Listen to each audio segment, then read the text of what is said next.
నాగార్జున సాగర్ ప్రాజెక్టుకు భారీగా వరద నీరు వచ్చి చేరుతుంది. శ్రీశైలం ప్రాజెక్టు నుంచి 2,32,000 క్యూసెక్ల వరద నీరు వచ్చి చేరుతుండటంతో కూడా క్రమక్రమేపీన నాగార్జున సాగర్ నీటి మట్టం కూడా పెరుగుతున్నటువంటి పరిస్థితి కనిపిస్తుంది. ఒకసారి మనం ఆ వాటర్ లెవెల్ని పరిశీలిద్దాం.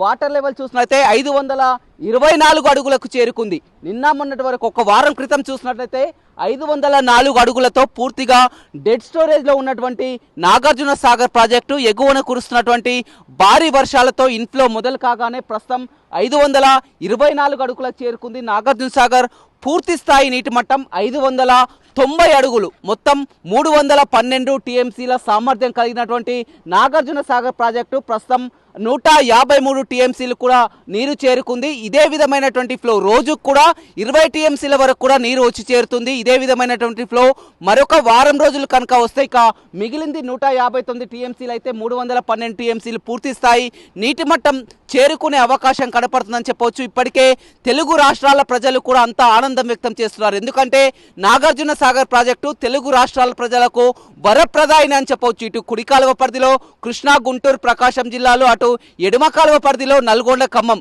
రెండు రాష్ట్రాల్లో తెలుగు రాష్ట్రాల్లో కూడా 22 లక్షల ఎకరాలకు సాగునీరు అందించేటువంటి ప్రాజెక్టు ఒక్కసారిగా ఎగువన కురుస్తున్నటువంటి వర్షాలతో నిండుకుండలా మారుతుండటంతో రైతులు ఆనందం వ్యక్తం చేస్తున్నారు. ఇప్పటికే 2 సంవత్సరాలుగా నాగార్జున సాగర్ నిండకపోవడంతో ఆయకట్టు రైతులంతా కూడా పూర్తిగా కరువు బారిన పడినటువంటి పరిస్థితి. జిల్లాలో వర్షాలు కురవనప్పటికీ కూడా ఎగువన కురుస్తున్నటువంటి వర్షాలతో పూర్తిగా సాగర్ నిండుకుండలా మారుతుండడంతో రైతులు ఆనందం వ్యక్తం చేస్తున్నారు. మొత్తం ఇప్పటికే పూర్తిగా కొత్త జలకళనైతే నాగార్జున సాగర్ ప్రాజెక్టు సంతరించుకుందని చెప్పవచ్చు.